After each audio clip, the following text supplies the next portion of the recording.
I guess first of all, Bridgewater, what are the changes we're going to see in him this year as far as how it looked last year? Well, he's 40 pounds heavier than what he was when he came in here, and he's done a great job. He's taken the heart, increasing his durability, strength and his durability, and that durability is coming in his size. He's a totally different looking player. He's a thicker, but he has not lost. If anything, he's as fast, if not faster, than what he was. Did you say 40 pounds? 40 pounds since he came in, so he's grown up quite a bit. Have you ever had a quarterback go through that kind of transformation? Not that much, but as Teddy would probably tell you, he had a long way to go. He was a skinny dude, Yeah. so yeah, he's done really a remarkable job in the weight room. Coach Moore has done a great job with him and got him to believe in that. He and the offense just made such great, consistent strides through about the last half of last year. Can you pick up at that point and keep going, or do you have to kind of back up a little bit and start again? No, we have to pick up at that point. We have to pick up where we left off. I thought as the season ended, everyone began to develop a chemistry and an attitude about their business, and there was an expectation that started. And a lot of that had to do with we went through a transition with younger players playing, them getting acquainted with and familiar with what we do and how we do what we do. And then once they felt the fit, it's like there's an old term in education that says when the student's ready, the teacher will appear. That kind of happened. So it was a rewarding experience as a coach, because I think all of us, I had the most fun in coaching I ever had last year. And it was in the midst of just really what those kids gave us. I mean, they really came to work every day and competed. And as a result, we got better, and they're really hungry right now. They know there's so much more out there for us to get. What do you expect out of Bridgewater? Well, the thing I want to see out of Teddy is you get to see it in the spring game, him manage the game. Manage situational football, normal downs, understanding that it's about finding completions. Same thing in 2-minute offense, red zone offense, the different aspects of football that a quarterback gets into. He's got to manage those things. The run game, we put so much on him in the run game, and he's grown to all those things. He's very competent at all that right now. That offensive line, it looks like it's head and shoulders above what it was. Yeah, last year we were trying, to figure out 5, much less, who the 2 deep was going to be. So this year we have, competition there. We have depth. Younger players are making the older players better, and we have, Pat's done so much of what happens in the offensive line goes back to the strength coach. Pat Moore's done an unbelievable job of developing those kids. We look like a Division I football team should look. We're a really good-looking team, and they've developed themselves. And then Dave Borgley, he's the best in the business. He's done a great job developing those kids. They're beyond their years because of the way he develops them and the teacher that he is. So, we've got to go out there and continue to improve now. I mean, that's the biggest thing. The biggest improvement we'll make is the communication aspect of it. Get everybody on the same page, which right now I feel really good about, because if you come to practice and you stand back where I stand and watch the whole offense, the thing that I love the most about what's going on is the communication. It sounds like a football team that's on mission. It sounds like we're calling off the combinations, and we're making line calls, and we sound like a big-time football team's supposed to. So it's been a good thing. Last year there were freshmen, and Borgley probably did the best job of all you guys in terms of getting something out of nothing.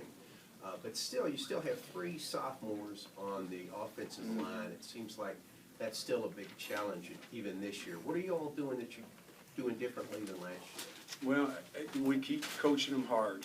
One thing you're going to get from this staff is a consistent message, and you're going to get coached hard every day. And what happens to those players in their development in the program, they start embracing that message. I mean, they start looking for it. They want it, in other words. So the biggest thing we have to do is stay consistent. We have to keep the heat on and keep the pressure on and keep developing them. We're joking coming off the field today, our veteran sophomores, because that's what we are. The thing about sophomores, You know, I had a coach I worked for, Gary Barnett, used to have a saying that the toughest year is the sophomore year because they no longer need you. They've got the answers now. So you got to ride that wave.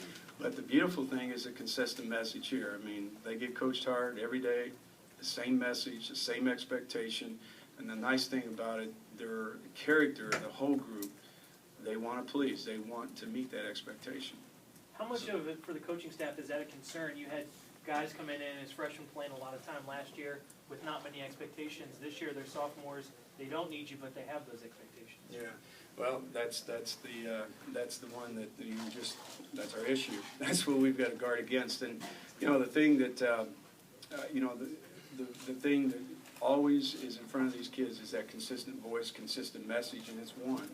You know, the whole staff has the same message. I don't care what position you play. You know, I've heard Clint Hurt getting after our offensive kids, which is a good thing. You know, we get, you know, we really coach as the whole staff coaches as one. I want to talk about the running back. You've got some depth there. Has anybody started to separate themselves, and how will that kind of happen? You know, how will somebody Step out. At this juncture, you know, we're so early in. We're really pleased with what they've done. They've all come to camp with a great work ethic, which they need, because once you walk through the fence out there, you better come to work, because if you don't, you lose a day, you are going to get left behind. And they all know that. And they all have, I think, if you talk to any four of the guys that are competing, they would tell you the same thing. They know they have to. And that's a good thing for us. Where there's competition, that's where you start to really get it. And that goes back to great recruiting. So we've gotten that part done. We're going to have to go through training camp. I've been asked that question. We've asked ourselves that question. We need to get in scrimmage situations, both in full scrimmages and situational scrimmages, and let, you know, the assignment part of football plus the tough running part, the, you know, the character we're looking for, come out. So it'll be during, you know, over the test of time, which will, you know, I would think the first week we're going to know, but as it goes along, when we do know, we're going to say we know. So if someone steps out, we'll go with that person. But I really think the way it's competing right now, the competition is there. The competition is not letting they're not letting up. They all want to be a starter, which is a good thing. What does Benavides give you with his experience and skill level? He's you know, I've told people this. He's done a remarkable job. I think he's the thump in our voice offensively. You know, if something needs to get fixed, Mario will fix it. He'll fix it. Alex Cupper, he'll fix it. Having two seniors like that has been huge for us, especially with the young offensive lineman we just spoke of, and the rest of the guys on offense here are young. They're the thump, they're the voice. Mario he's exemplified throughout the entire summer a work ethic with those guys. He's got them together and had film studies with them. He's got them together and they've worked extra work. You know, he's held them all accountable. So he's done a great job. You know, he's been hurt throughout his career, and he's had some injuries, and he wants this to be his best year, and you can tell by the way he's conducted his business. As a coach, you tend to compare yourself to your team last year or even the year before that, and your talent level is obviously up. You've been around elite programs. How is this talent level relative to elite programs? Well, we, you know, our skill set, we have a lot of speed. We have a lot of speed. And I think the thing that's really unique about this group, they have a unique skill set, but they have great character to go with it. And that's the thing that I'm most excited about, is the character. They come to work every day. Every day they come to work and they compete. They come to work knowing it's a process, and they work their tail ends off. So when things like that start happening, you've got a chance to be really good. Now, everything in front of us, I told them the first night, everything in front of us, we have to earn as a unit, and you have to earn individually. So I think the character part, why I refer to that is because that's the character of this team. They want to earn it. So we've got to go out and prove it, is what I'm saying too. We've got to prove it when it counts. When they light the board up out there, we've got to prove it. Where would you like to see the most improvement? Well, I'm sorry. I'm sorry. Where would you like to see the most improvement?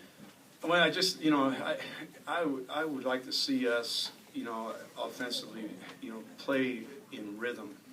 And playing in rhythm is we're playing clean football. You know, we're in and out, up and down in the huddle. I mean, we initiate the tempo of the game. We convert drives, stay on the field, and eat up clock. I think that is huge in today's game, and yet at the same time we